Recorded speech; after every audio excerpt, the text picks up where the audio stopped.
Ciao, Sue. Ciao, Sue. We're gonna talk about insight. Yay! It's gonna be very cool. Do you know why? Why? Because Bloodborne-wiki.com has a whole page on insight. I actually did not know that. What? Oh my, Richie! Because there's so much on it.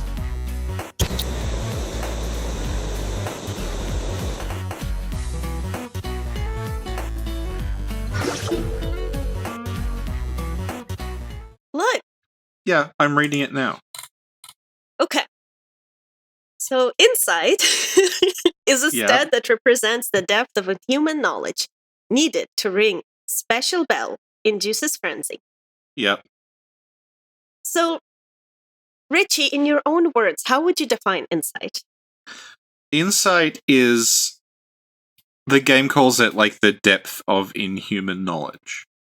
And the idea is that as we encounter things that are clearly not normal, we gradually realize we gain insight that what we thought was normal is just like the surface of the world, and underneath it are all of these horrible monsters. So by experiencing them, we gain this insight, this enlightenment that allows us to sort of see more. Right. Right. It's taken from the Call of Cthulhu role-playing game, but they do it backwards. Mm-hmm. Because in the Call of Cthulhu role-playing game, you have a stat called Sanity that represents literally like how sane you are. And the idea is that, and you would know this because you played the Call of Cthulhu PC game that came out recently. Yeah. Yeah. So in that, you start off with like a set amount of sanity, and then as you start experiencing things that are like scary or like otherworldly, your sanity starts to go down. And when you eventually hit 0 sanity, your character is like, you've literally gone insane, and the character is like dead. Like you can't use them anymore because they've lost all reason. Mm-hmm. The way that Call of Cthulhu is designed is so like it's an RPG that is supposed to invoke horror. So the idea is that when horrific things happen, it's like being hit. It's like your mind has hit points. So in Dungeons and Dragons or something, if you hear like a strange noise around a corner, you are incentivized to go investigate what that is, because you could get like treasure, or you could get experience points or something from what you found. Whereas in Call of Cthulhu, if you hear a strange noise around the corner, even if like the person running the game isn't doing a very good job, and like it's not scary, still mechanically, if you go investigate that thing, you might like get permanent like mental damage as a result. So it's meant to make the characters in the game behave like they are in a fearful situation, because you actively do not want to go and start looking into things unless you have to. Mm-hmm.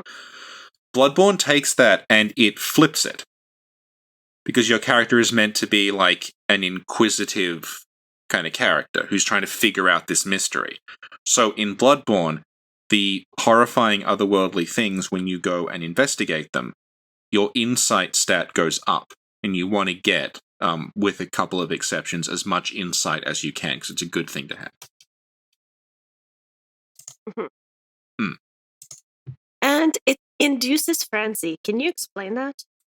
The frenzy stat, it's just a resistance to frenzy, and the more insight you have, the more that goes down. So if you are a very insightful character, it's easier to... This is also from Call of Cthulhu. The idea is, like, the more insight you have, because you understand more about the world, the easier it is to sort of tip you over into, like, complete insanity, because you're aware all these things exist. It's like the knowledge sort of overwhelms you. That's what frenzy is. The other thing it reduces is beasthood. So again, if you're a very, very insightful character, you are, like, enlightened and you're, like, in touch with the cosmos, you're less of a beast. So the beast claws and the beast blood pellets don't have the same effect on you, because you're not giving in to your inner beasthood. Mm-hmm. Mm.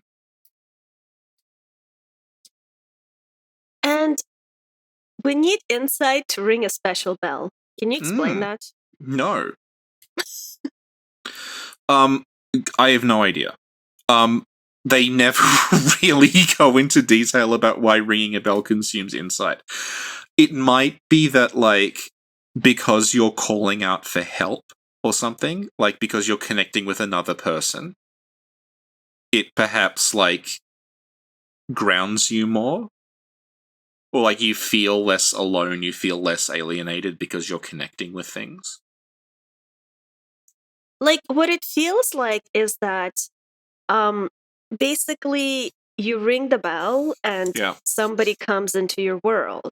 So it's like something supernatural happens, you know? Yeah. For the person to, like, teleport or come over, it's like you need to pay a fare. So it's like a supernatural fare. Well, it's like having, like, supernatural knowledge probably affects, like, how this bell thing works. Because it's like, okay, I do understand that there's layers to reality. So I do understand that ringing a bell, like, somehow it can call out across different planes of existence. Mm-hmm. I don't know why it uses it up, though.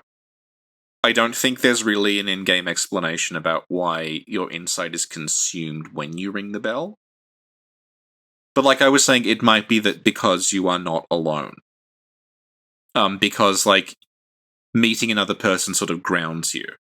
That, like, you are less... Although, again, if you are the one who is summoned, you gain insight as a result of the experience. But not... No, if you get summoned, you get insight.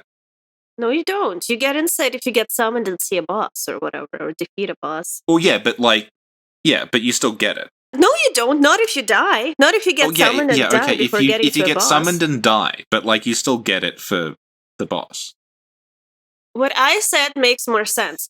Okay. Insight is actually supernatural money. Right. And so, like, I think a boss pass here, if you buy it individually, it's like $3.25. Like, not a boss pass, but a bus ticket. Yeah. A bus pass is like $85. What's the metro? It's $85 in Montreal. Ooh. I think. Yeah. Per month. Yeah. Jesus. But, like, why is that a lot? Imagine that. Like, just thinking like Patreon. What? Because I was thinking some people give us a lot on Patreon, and then I'm like, well, to be fair, that's like half of a bus pass. Maybe they just don't need to go anywhere. Mm-hmm. Yeah, and if you lived in Laval, like, it depends on which zone you're in. Yeah. There are zones where if you go from, like, one municipality to another, it's like a $200 bus pass for a month. Wow. It's pretty crazy because it only takes, like, it could take, like, less than an hour to get somewhere by train or whatever. So it's not, like, that far. It's just expensive. Anyway, as I was saying, insight is actually currency. Well, yeah, you can trade it with messengers somehow. Yeah. So, like, 1 insight to get a friend to come to your place, like, pay for their transport. Yeah. 3 insight for Gascoigne scarf. Yeah. So it's kind of the equivalent of souls? Well, no, Blood Echoes are the equivalent of souls. Yeah, but in Bloodborne, in Dark Souls, you have humanity. So is insight the equivalent of humanity? It's a combination of, like, humanity and also, like, a covenant offering. Yeah. Yeah. Okay. Okay. Yeah, cool. But what else do you use it for? Do you summon people? You buy stuff with it? You can lose it. Oh my god, so that means when, like, a brain sucker, like, jumps on you or whatever, they're actually, like, robbing you. It's a robbery. Well, that's much worse. It's worse? No, I'm thinking that, like, I thought they were just killing me, but now I know that I'm being robbed. Yeah! It's much worse now. Yeah. Call the police, but it's Volta. I hear you've been robbed, ma'am. Yes, of my dignity. Well, then, you have to go to Dignity City.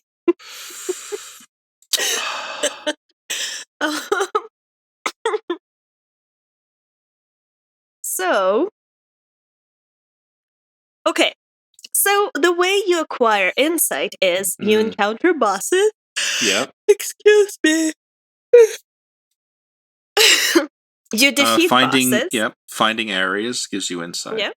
Yep. Witnessing certain events gives you insight. Yep. Consuming Madman's knowledge gives you insight. Yeah. Consuming Great One's wisdom. Yeah, Great One's wisdom. Defeating other players grants you insight. Yep, as you would expect. If because you're robbing them too. I guess. Consuming blood tracks. Did you know that? Yeah, I did. I did not know that. Maybe I knew but forgot. Why? Why does consuming blood tracks give you insight? I guess because it's like the blood that's going to let Annalise conceive, so it's like eldritch blood. So it's got the wisdom of the universe in it. Mm-hmm. And also, obviously, consuming the umbilical cords gives you insight. Well, yeah. Do we want to use the word consume? Because I think that's confused a lot of people. I was just thinking that. Let's talk about the word consume. Okay. Consume is a verb. Let me Google this. Consume definition. Okay. So Google says consume is a verb pronounced consume. Okay, so we've been saying it wrong the whole time. It's consume. Consume. Because look how it's written here. I don't, it's like written out how you're supposed to pronounce it, but I don't remember what these mean. Like, I actually knew those things because back in Russia, when we learned English, they made us like learn that stuff. So we pronounce things more or less properly, I guess. Yeah. There's one that looks like an unfinished four-leaf clover. I don't remember what it means. Well, I know that if you want to make something look scary in Russian, you put the R backwards. Yeah. Yeah. Consume.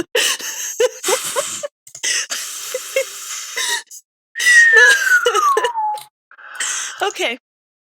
Okay, it means to eat, drink, or ingest food or drink. It should include food or drink or umbilical cords. Yeah. It also says buy goods or services. With insight. Yes, buy goods or services with insight. Use up a resource. Yes. Okay. So what do you think they mean when they say consume? Okay, the thing is that because like firstly it's not an umbilical cord, but we'll call it that for the sake of like this not dragging on even longer. Because we quote unquote consume the umbilical cord, people think that means you're like actually eating it. Or like you're somehow integrating into your body. But like step back for a second, look at other things that give you insight. Madman's knowledge. Well, you're like the skull is made with white chocolate and you just eat it. I stand corrected. We are in fact eating the skull. And Great One's wisdom, it's like a Kinder Surprise, it's got a slug inside. And the Great One's wisdom is like, there's like a rare one you sometimes find that's got 3. Yeah. Yeah. So we're not like eating the skull. I think the idea is just like, you've got the skull, we got like the knowledge from the skull, so the skull is now redundant. So we don't need to carry it anymore. We just kind of like, whatever, we'll get rid of it. And it's also confused by the animation we do because it looks like we're crushing something. Yeah. Yeah. But like, that's just a generic item use animation. So like, I think it's best not to take that incredibly literally. The other thing about the chords is that like, we know that there was a chord that was used to ascend Rom. And that chord was taken by imposter Yosefka, who's then using it to ascend herself. So clearly, like, the chord stayed there. Like, it didn't disappear when it was quote-unquote consumed. Like, it's still a thing. So it just means that we're, like, getting the knowledge from the item. It doesn't mean that we're actually physically, like, consuming it. Yeah. Okay. There are also ways, the Wikipedia says, the wiki says, you can spend inside, and we talked about that. We can spend it using the beckoning bell and successfully summoning a player. Yep. We can trade it for items in the back messengers. Yep. And since patch 1.07, you can use Old Hunter Bell for 1 insight to summon Old Hunter NPC to your aid. You certainly can. Awesome! So if you're subscribed to the Patreon of a Bloodborne podcast, and that was the first you learned that you could use the Old Hunter Bell to summon Old Hunters using Insight. Uh-huh. I'm glad that we've told you this, because it's a key game mechanic. But I think a lot of the people listening to this probably already knew that. But, you can go the entire game without doing it. You'll be fine. Yeah, but the messengers give it to you, and there's, an on-screen prompt that says, you can ring Old Hunter Bell consumes Insight.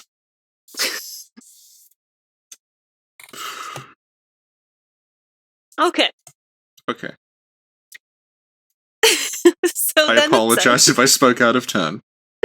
Okay, good. Continue. Apology accepted.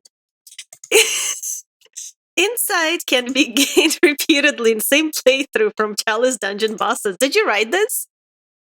No. I feel like it's either you or Meph. If it's something about the initial release of the game, it was Meph. Mm-hmm. If it's something that sounds like something an insane person would do 4 years after it came out, it was me or Meph or Trent. Okay, cool. So I'm going to read the notes from Bloodborne-Wiki now. Insight can be gained repeatedly in the same playthrough from Chalice dungeon bosses. By defeating them, I guess. Encountering bosses. Who doesn't know this? Who's listening to this? Witch of Hemwick will keep summoning mad ones if you have at least 1 insight. Yep. If you have 0, no mad ones will be summoned. Interesting. Yep. So that's you could use it as cheat. Yeah, that's what I did. If I can't be bothered. Did you buy scarves? No, I think I just bought a whole lot of pungent blood cocktails. The thing about the witch is that you get 1 insight for seeing her the first time. So you have to trigger the boss fight, then Hunter's Mark back, then go to the dream, then get rid of that insight, then go back to the witch. Right. Good strategy. Now, stationary... The very difficult boss, the Witch of Hemwick. Stationary grab, quick grab, running grab, brain sucker will expand his head and drain 2 points of insight. Need 10 insights. Always to insight path messengers to appear in fountain. Yep. I think there's a typo here. This was changed in patch version 1.04 from 10 to 1, and always requirement was removed. Yes. Okay, cool. Yeah, you need insight to see those messages initially, and then... Really? I didn't remember that. Okay, awesome. Yeah, initially you needed 10 insight to make the insight path messengers appear, which meant if you wanted to buy something, you needed at least 10 insight regardless. Yeah, because each bell or something was 10 insight too, wasn't it? Yeah, the invasion bell was, I think the invasion bell was 3, but then you technically needed 10 anyway. Yeah, I remember, because the first time I played it, that's when I quit, when I was telling my boyfriend, well, come and help me, because I can't do this. He's like, well, you need 10 insight. And I'm like, how do I get it? Well, you can defeat bosses. And I'm like, I'm out. Okay, clearly I can't get more than 1 insight, because I see a boss and I die. Yeah. So how is this going to work out? Where am I going to get 10? And then, just rage quit for 6 months. And then picked it up again. And now look at you. Yeah, I know. Oh, trusted community voice. You take that, 4 Kings. Okay. You still haven't beaten us, Sin. Who said that? Show yourself. It's easy to say that from down in the abyss in that hole where you're hiding in. Why don't you come up and say it to my face? We don't have any legs. You know how you need the the Artorias ring to go into the abyss, right? Yes. Maybe they need a similar ring to get out and they're actually stuck there? Yes, they live there. It's not a very good house. It's just dark. Richie, what if normally it's a beautiful place, but they were renovating and then the electricity went out and then just Well, it's got a stone floor. Like if you have a torch equipped, you can see it just has the same stone floor as the rest of New Londo. Mm-hmm. Yeah. Maybe it's like the middle of the night, and that's why they get up one up because they're just gradually getting out of bed. You've woken them up. Yeah. Yeah. And when you defeat them, they just go and lie down for a bit and get back up again.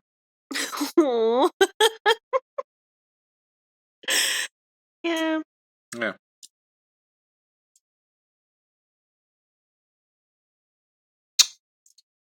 Okay. So, inside impact for enemy and environmental changes. Yeah, not many of them. They, I think I mentioned this on another episode, but when I realized Insight changed stuff in the game world, I thought it was going to be much more significant. So every time I'd hit an extra 10, I'd go back and I'd just run through previous areas, seeing if anything changed. Because that's how World Tendency... No. That's how World Tendency in Demon Souls worked. Right, yeah. Because, you'd get to an area, there'd be a locked door. And it would just say locked every time you went by it, there'd be no key. But then you go back on, White Tendency and it's open. Right. So, at the very beginning, there's that little, dead-end near Sefka's clinic with the Executioner walking around. I was convinced that, when I come back here with, 10 insight, there'll be a ladder or something like that. Mm-hmm. And? Yeah, nothing. Did you come back with 20?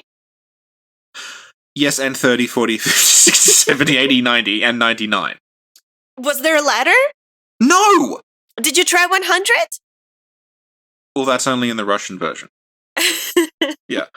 And the Cleric Beast door was another one, because I figure, that's going to open at 50 insight or something like that. Did it open? Well, it technically opened about 3.5 years later when Lance McDonald hacked it. How much insight did he need? Lance has so much insight, it's he's an eldritch being who exists in parallel dimensions at the same time. So he got good. Yeah. That's really what insight is about. It's about getting good. That was the original Bergenworth adage, was get good. The password. Get good, Scrub. Get good.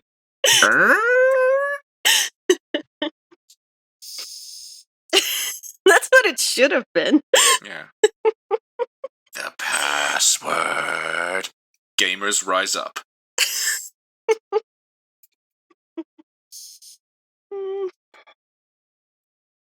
Okay. So in the wiki, it lists the I can't say that. Environmental.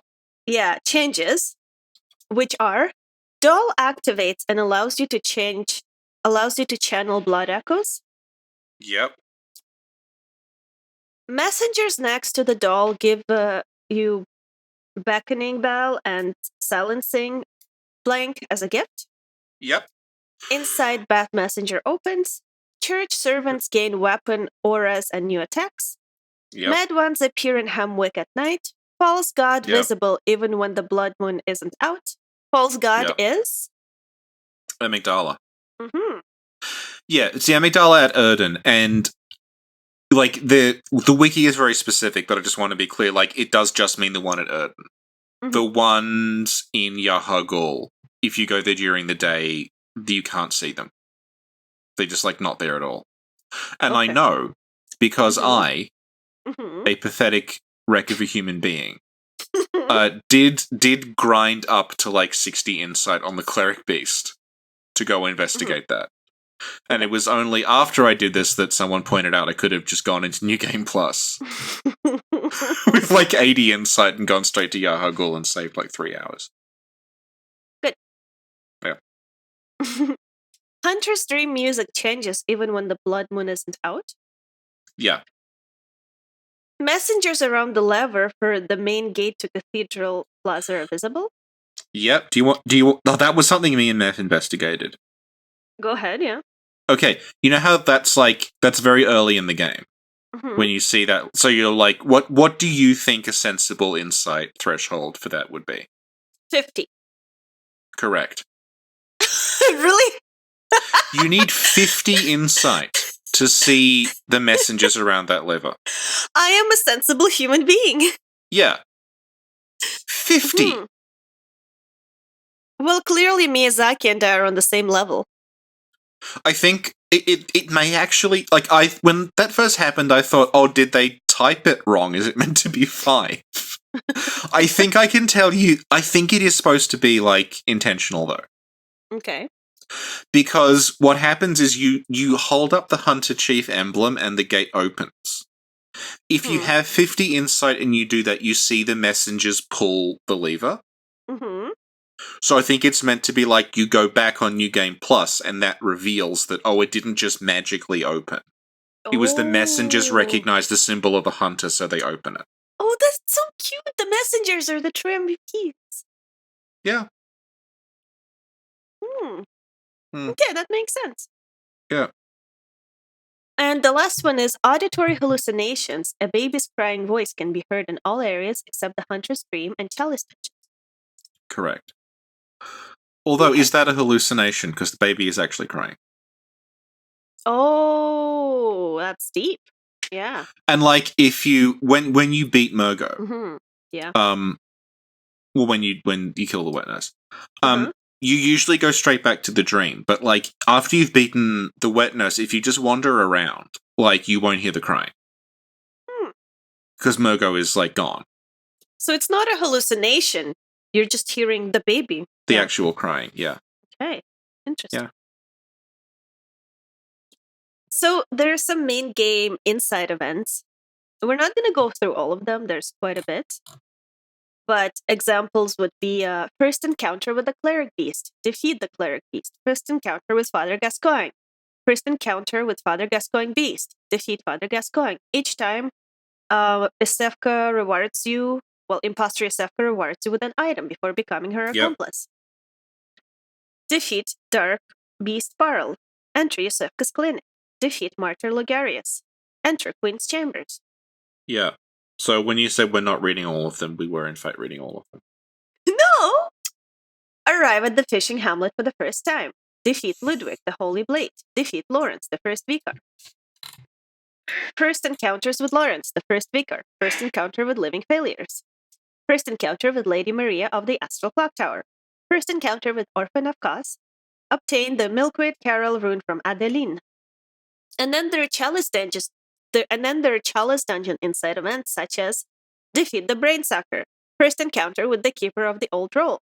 First encounter of the Keeper with the Old Lords. Defeat the Lord and Silverbeast. Defeat the Merciless Watchers. Defeat the Watchdog of the Old Lords. First encounter with Rom the Vacua Spider. I like how you occasionally skip one to keep me on my toes. Yeah, so you get the idea. Yeah.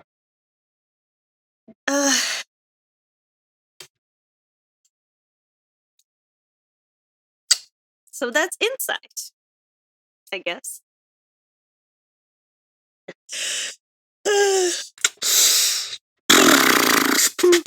Any final words? Don't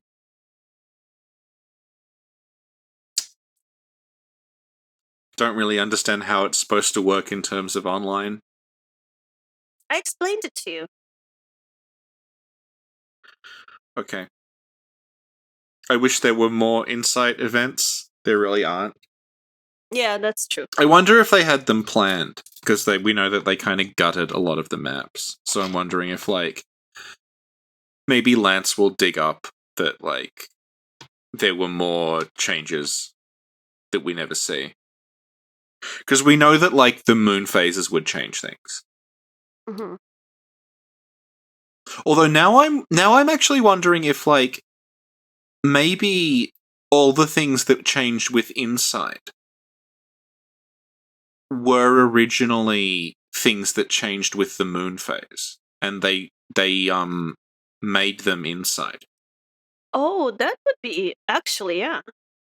Yeah, because I'm thinking, like, yeah, maybe, like, you just could never see the amygdala until the moon phase, and, like, the church weapons and everything, and the mad one. Like, the mad one's appearing is tied to the moon anyway. So I'm wondering if, like, some of those were repurposed. Huh. That would make sense. Yeah. Okay, thank you, Richie. Thank you, Sen. I have a question for you, though. Okay. What do we call this? Because I want to do a little mini patron-only series. But it needs, like, a name, so it can be, like, episode 1, episode 2, episode 3. So I can't call it the Snack Covenant, because it's going to be confusing. Well, you should never have called anything the Snack Covenant, because it's a bizarre name. No, it's an awesome name. Okay. Looking for a video game podcast. What are things I associate with video games? The Snack Covenant. And of course. What a sensible name. I feel like your purpose on this earth is to test me every day of my life.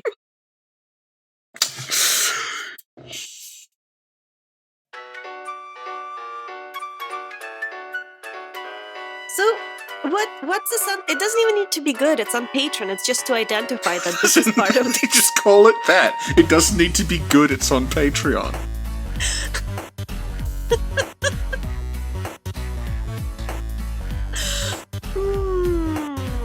You're good with English, you know synonym. What's a synonym for snack? I was thinking, yeah, like maybe something that implies it's like smaller than a snack. What's smaller than a snack?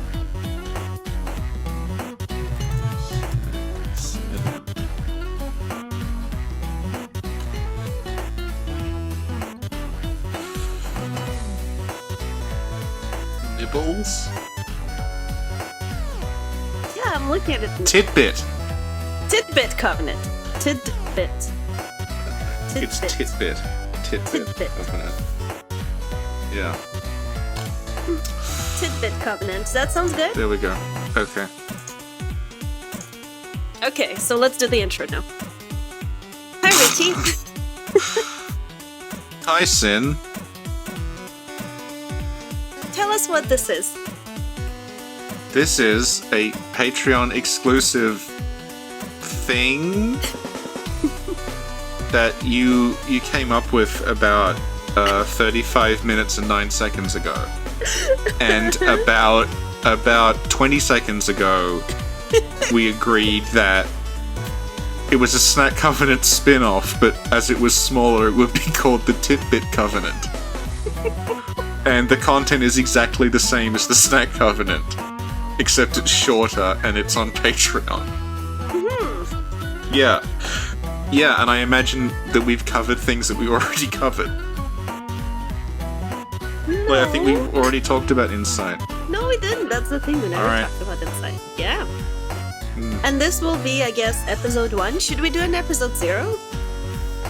It didn't exist until like 30 seconds ago.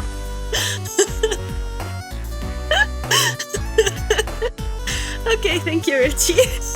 Thank you, Sin. I look forward to recording episode 2, or possibly 0. Of this, our 80th podcast idea, that's gonna go for 2 episodes and get forgotten.